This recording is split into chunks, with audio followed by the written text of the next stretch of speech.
Okay, welcome to Diaspoda, the second episode here, where today we're going to be talking about all things tariffs. So, welcome back, Jeff. So, thanks for coming back again. Glad that I didn't scare you away on the first round. No problem. It's my pleasure. My pleasure. Yeah, Always nice to chat what's happening in the world, especially with all the just things happening so fast in this day and age. So it's always something to chat about.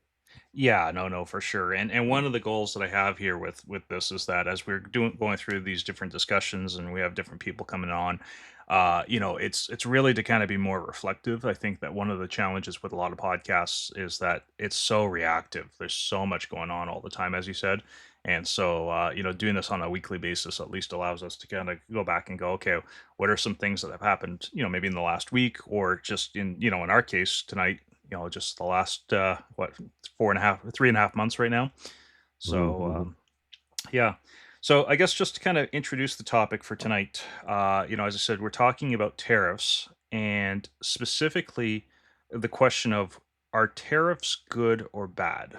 And I ask this because this is one of those issues. There's a few out there, as you know, Jeff, in the last decade or so, where I think we've had a political inversion happen. It's not the first time it's happened, definitely in American history, but also in Western history as well. If you go back 40 years to the 80s and into the 90s, you could not find a conservative, with maybe the exception of David Orchard, who's a very obscure Saskatchewan farmer, who was adamant about being against free trade. But everyone else, on the right wing of the spectrum, was very pro free trade. That was spearheaded by Ronald Reagan in particular when he was president Mhm. back in from 81 through 89. And then today, on the flip side, with Donald Trump coming to office, both in his first term and in his second, now you're having a lot of conservatives that are, think that tariffs are basically going to be the solution to all of our economic problems, at least if you live in the states. And so I want to talk about this because, admittedly, it's an issue where, I'm trying to kind of reflect on this a little bit. I was on the free trade side, adamantly, back in the day. I've given a little bit of thought of it to it even back during Trump's first term. And so there's a few things that we'll want to talk about it. But I guess to start off with, Jeff, I'll ask this question: where are you finding yourself these days on this issue of free trade and tariffs? Are tariffs good? Are they bad? Or are they going to make America great again? Yeah. So I don't think that tariff are, inherently good or bad. I think a lot of it depends on the context. It depends on execution. It depends on the goals.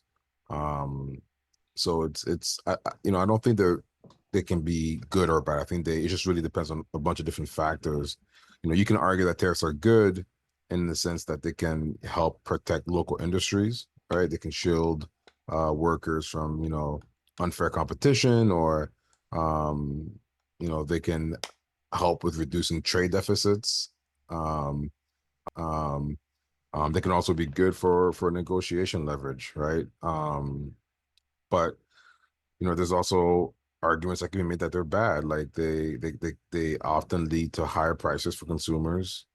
Um, and typically, it's kind of a tit for tat. So and you end up kind of having, like, what we're having now, like they could lead to, a trade war, and then and which then leads to just uncertainty for businesses, right? And if you think of all the uncertainty that large businesses have, is probably, a lot worse for medium and smaller sized businesses who just aren't sure, kind of, which way is up, which way is down, right? um but I think tariff in general really are a symptom of just of a broken system, right? Like, the trade imbalances that the US has, is tied to structural issues, like, the US dollar's dominance as a global reserve currency. Like, that's why the US is has this trading balances. They are the global reserve currency. You can't have it both ways, right? Um, and it's also due to just the fact that we live in a fiat money economy, which encourages, overconsumption and debt, right? Hmm. And tariffs might help, patch this and put a band-aid on things in the short term, but they don't fix the root cause. Um, it's ultimately, I still believe that tariffs is just another way that the government just gets involved and distorts markets. You Hmm. know, um, I think, the real fix, and if you want to get to the root of the problem, is that our money is broken. Hmm.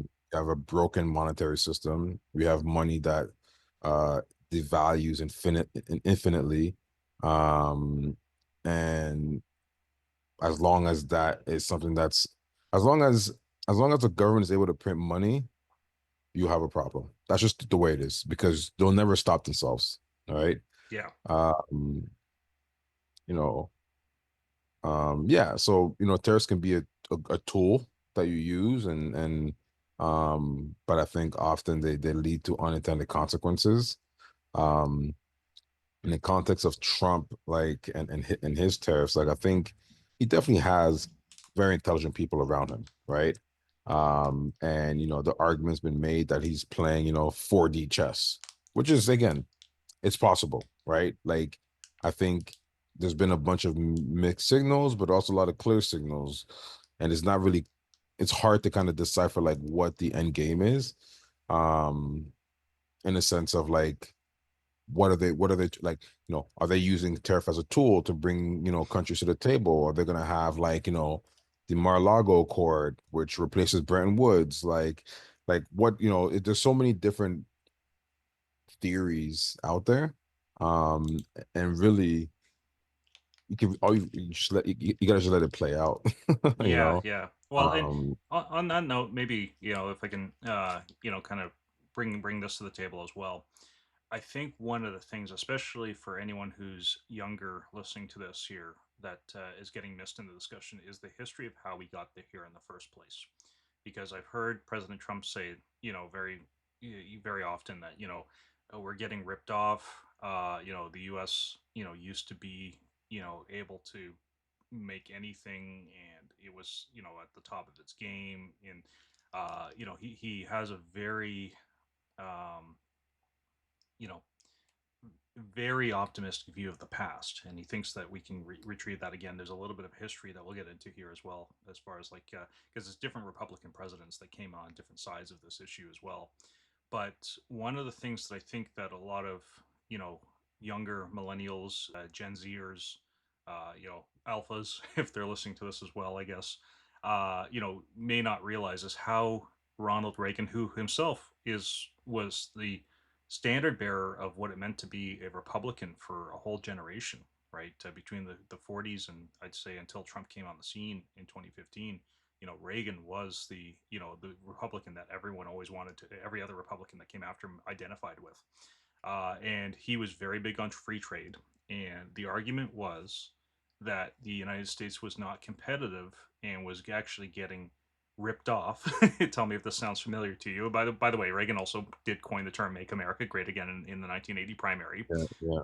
But he was also arguing that the Americans were getting ripped off because in that case it was the trade unions in the steel industry or a lot of blue collar industries like they signed a whole bunch of deals and spearheaded a lot of policies, including welcoming China into the World Trade Organization, which was not quite free trade as we think about it today, but it did open the door for a floodgate of extra Chinese goods that, already, in fairness, Richard Nixon had started back in the early 70s. So this is a very long running, not, maybe not complicated, but not, simple history as well as far as how we got to this point where, for example, we're getting all these Chinese goods flooding our market. And that's not just the stuff you buy on Timu, but that's China was flooding the market with steel 25 years ago. They've been flooding the market with other industrial products, and now they've been turning their attention more because uh, I don't think the promises that free trade was going to solve all problems, was going to work out. I think that it became fairly clear by the turn of the century that it wasn't working out, especially up in the Rust Belt states. But now we're getting the same kind of promises with tariffs as well. Even as going as President Trump going so far as saying that he's going to use this as a way to eliminate income tax. Which again, don't get me wrong, income tax being eliminated would be wonderful. But I guess to that point, Jeff, do you think that we're at risk of falling for you know the same disappointments again. Where instead of it, like you said, it's really a monetary problem, and that if that doesn't change, we're going to run into similar issues. If we move to a more tariff based uh, economic taxation system. Um, yeah, 100, like 100%. Like I think, like like free trade at its core is about letting goods, services, and capital flow across borders with no or minimal or no restrictions, right? That's like the aim of free trade. Free trade aligns with market principles that let individual businesses decide what to buy and sell without government meddling. um, I think tariffs, subsidies, or quotas, all those things distort price signals, which lead to waste and inefficiencies, right? And you know, in theory, free trade should maximize global efficiency. But its benefit depend on how it's implemented and like whether the playing field is truly level. And the one of the problem you mentioned the Rust Belt, like Ohio, Michigan, Pennsylvania, that have been hammered since the 80s with factory closures and job losses and things like you said, NAFTA, and then China's entry to and then WTO in 2001. All that has been kind of been what's blamed for why the region struggle. But I think um, like free trade out opened the U.S. market to cheaper goods from countries like China, like you said, in Mexico, where labor was lower, and this kind of just destroyed steel, textile, auto from those industries. But I think that to your original question around like do I think that we're going to replace free trade with like tariff and are we going to get the same outcome? I think so, 'cause I think the core issue here is the fact is a monetary system. We live in a broken monetary system.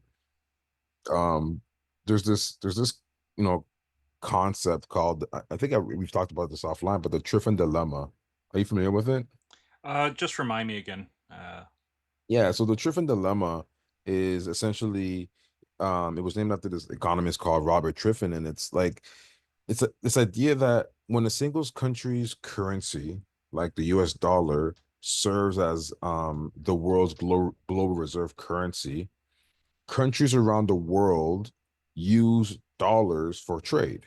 So they use it for pricing oil. They use it for holding reserves, right? So the dollar is essentially the world's economics, the world's e- like economic lifeblood. So every country needs or wants to hold the dollar because it's the global reserve currency. For the US, this is great, right? It lets the US borrow at cheap rates and spend more than they earn, right? Hmm. Because if demand for your currency is high, you're able like you print your own currency, right? Hmm. So like you can borrow cheaply and spend more than you actually earn. Because there's almost like an artificial demand for your currency globally.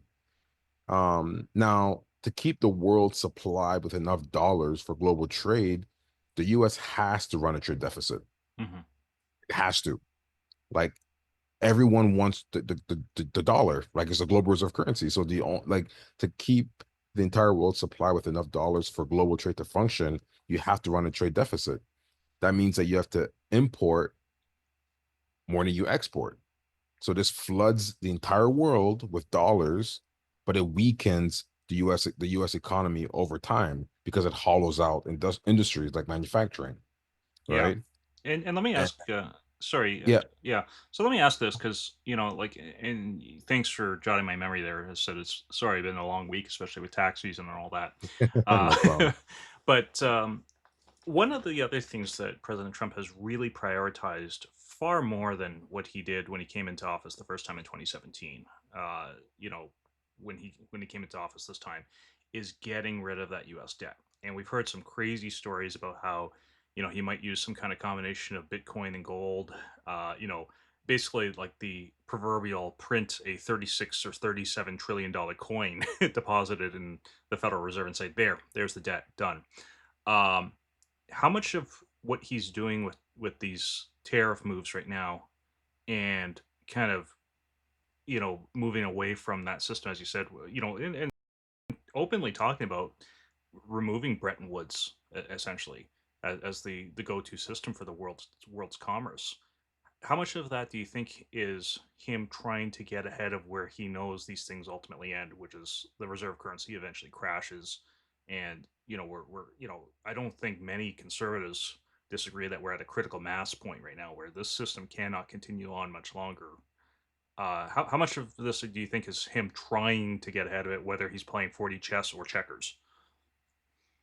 That's that's the $1 million question, right? It's you know, that's that like that's what people that's him playing for that would be him playing the 40 chess basically.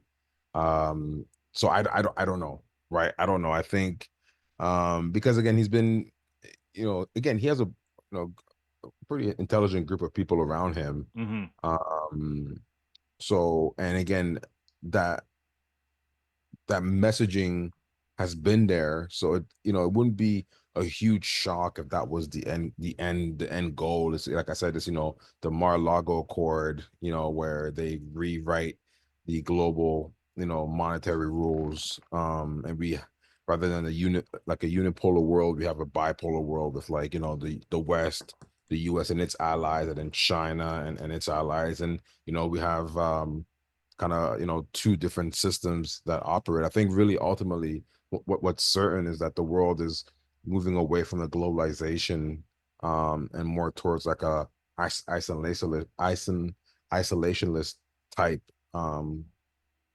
you know Hmm. foreign policy. um but to answer your question, yeah, like I think I don't know. I don't have that would be him playing the 40 chess ultimately. Um and you know like the the the there's I think the real problem again doesn't change the fact that the money is broken. The Yeah. money is broken, and we need to fix. Yeah, he can think fondly of these times, but we have a completely different population with completely different skill set. Um, and I don't think you can kind of take your picture of, you know, pre-World War US and kind of copy and paste it into, 2025 and beyond US. There's just too many things that are just the world is just a different place. Um, and our capabilities as a country is just it's just not the same. Um, Yeah. so yeah. Yeah. So let me ask this because I know we're getting towards the time here, and this has been again another great discussion. Um, so I like, and I'll probably continue to like to ask the really tough questions at the end.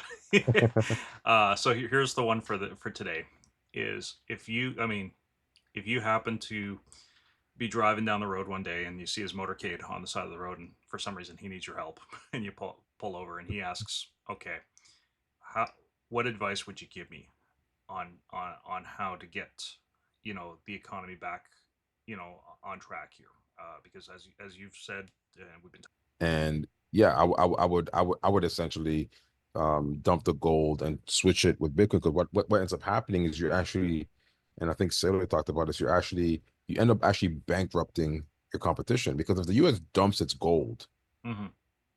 and adopts Bitcoin, the gold price is gonna drop. If the U.S. signals that they no longer want to hold gold as a reserve, as you know, as a reserve, and they switch over to Bitcoin, what you're gonna happen is the price of Bitcoin is gonna explode, gold is going to collapse. So you're essentially bankrupting all your competition who is trying to buy gold right now. All these other countries, China, all these countries that are buying gold. And then what actually happens is that they are also then forced to start buying Bitcoin. They're going to have to. And by doing that, they're actually they're increasing the value of the Bitcoins that you're already holding, right? So it's actually it's a bold move. It's a bold move. Yeah. Um, but I think that what ends up happening actually is that with that move, not only can we pay off our entire debt, we would be holding an asset that you know that will be increasing in value infinitely rather than you know a fiat currency that's losing value infinitely. We're Yeah. essentially reversing our position as a country, and I think it sets up the U.S. to be a global, power for a long time. Because really, what destroys empires, one of the main things that destroys empires, aside from the moral decay, which again, very few empires have been exempt from the moral decay, is just the financial decay. Hmm. The money's broken, and Rome was no exception. Rome was a combination of broken money and a moral decay, right? Well, and on that note, like again, because these things aren't unrelated, right? Like not just in fact, but also in design as well, right? Because if you're willing to, like you brought up Rome. Rome was infamous historically for continuing to devalue its currency over and over and Yeah. over, right? Once it became an empire, right? And it became convenient, so they changed the weights and measures on how much gold or silver content was in a coin. There were some funny tricks that happened, by the way. I remember in the third century, just since you brought that up, there was a point where they had tried to devalue the currency again, and people held on to the old coins because they had better value, and Yep. it actually inflated those prices. Sort of like what you're saying would happen with Bitcoin in the scenario you laid out. But I think again there's a fundamental issue here as well, which is that when a society is at the point when it's not just the Federal Reserve, it's not just Congress, it's not just various presidents that have been doing this. Our whole economic system right now, even we didn't get a chance to get into it, but there was some stuff Reagan was facing when the economy was starting to get red hot in the mid 80s because people were not making a whole lot more in dollars, but their wealth was actually going up too fast, and people were concerned that they weren't going to be competitive because was no cheap labor anymore domestically. So um, that's a problem morally, right? Because as you said, like it's almost by design that people are, yes, they're making maybe more dollars as time goes on, but their value of those dollars, their the net worth that they have, if we were to measure this in purchasing power, is going down pretty steadily over time.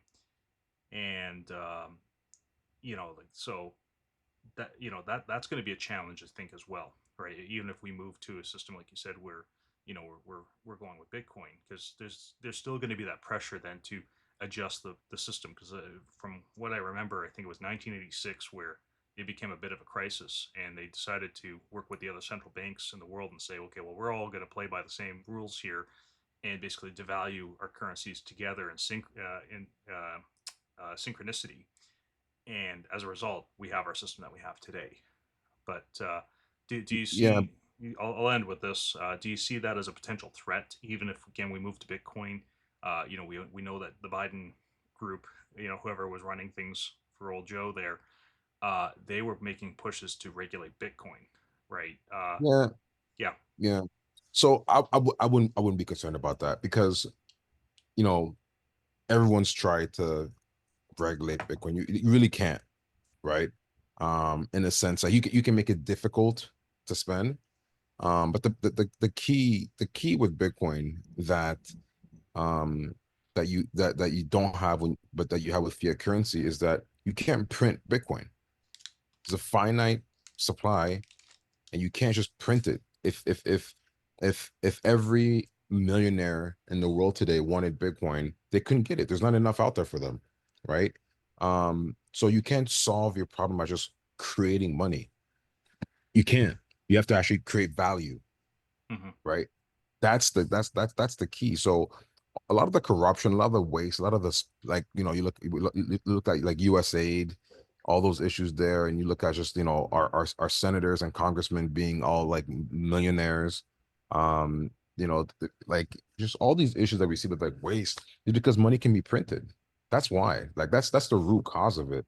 Um, you know, Bitcoin is you can is a self custody monetary solution. It's a Swiss Army knife in your pocket, a Swiss Army bank in your pocket. You don't need permission to transact. I could transact with you or with anybody in the world without anybody ever knowing that I did. Like, it's fully peer-to-peer transactions. Again, the government can try and make it hard. But really, the once they adopt it, it becomes you can argue, like, where they took the gold, where the US kind of confiscated gold, right? Yeah, But $1933. yeah, but the problem with that is, like, again, gold is a physical thing. Bitcoin is not physical, it's digital, right? It's not Yeah, something that very portable. yeah. And so the government can't just come and take your Bitcoin. They have to basically force you to provide your private key. And and again, don't forget the US is a is an armed population. It's not like Canada, where they can just come in and no, every there are more guns than people in the US. So the government's not going to go door to door trying to force people to give away their savings, right? I think that's a stretch, in my opinion. So ultimately, I think moving to a Bitcoin standard forces the government to only spend money that they have, Hmm. right? But because if they're the first to make the switch, then they're actually lucky, because they're going to have a large stack that's only going to appreciate in value as other countries move to adopt it. And I personally think it's inevitable. This is where things are going to go. It's really a matter of who kind of kicks off the arms race. Yeah, yeah. No, we're at an inflection point globally, and everybody can see the world is changing. The financial fabric is tearing, and there's something brewing, right? And I think it's just a matter of time before, like, the countries start to adopt and hold Bitcoin as a reserve currency, in replacing gold's status. I think, it may happen in the next 5 years, 10 years, 30 years, but it's going to happen. That's my opinion. So I think that, again, long-winded answer, but I don't think that the government has the same levers with a Bitcoin standard that they would with something like gold, or the current system with fiat. I just don't think that they have that same influence, that same power, because there's no head office for Bitcoin. You can't. um Whereas if it was, say, Ethereum, for example, you could just, go to the Ethereum head office and say, hey, I want you to track all these transactions. I want you to block. It's not like a CBDC, right? It's not the same thing. And a lot of people aren't well educated on what Bitcoin is and kind of why it's different. But it's not just Bitcoin isn't just another crypto, or it's not just the first crypto. There are a lot of fundamental differences, um,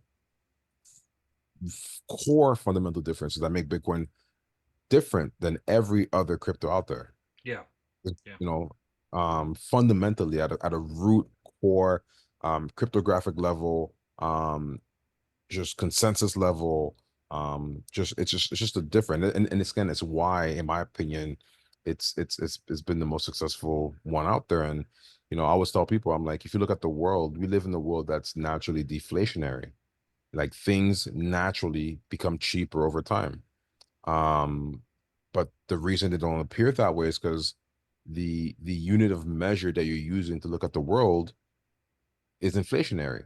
Hmm. Uh, You're doing some so fancy calculus there to kind of rip people yeah, off. yeah, right. if you look at, housing, again, let's not look at Canada, but in general, if you look at housing, Well, you everywhere is know, expensive. if like you're whether you're using the Canadian dollar, the US dollar, when Or you price pound. the gold, your price or the pound, first of all, we all know that all these currencies have lost 99% of their value, right? Hmm. But you're looking at the world using a unit of measurement that is floating, that's changing over time. So you're not getting, it's like trying to, it's like trying to build a house with a ruler that changes length, right?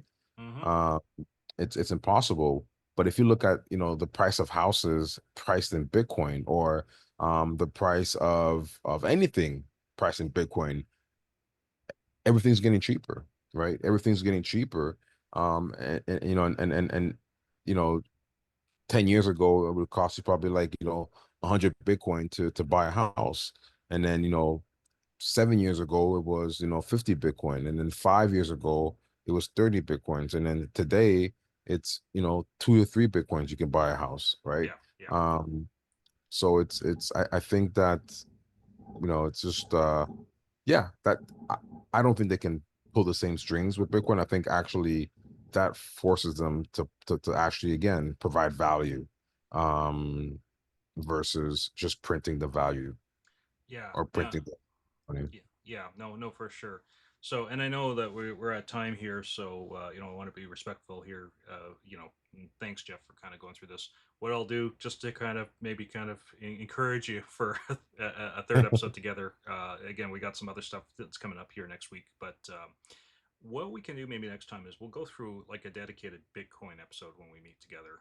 And I got a few things that I want to talk to you a little bit more about, including, this push. Because again, there are people like, Elon Musk who are not stupid when it comes to this stuff either. Hmm. They've been pushing for, a digital, um, almost what I would call a digital title system.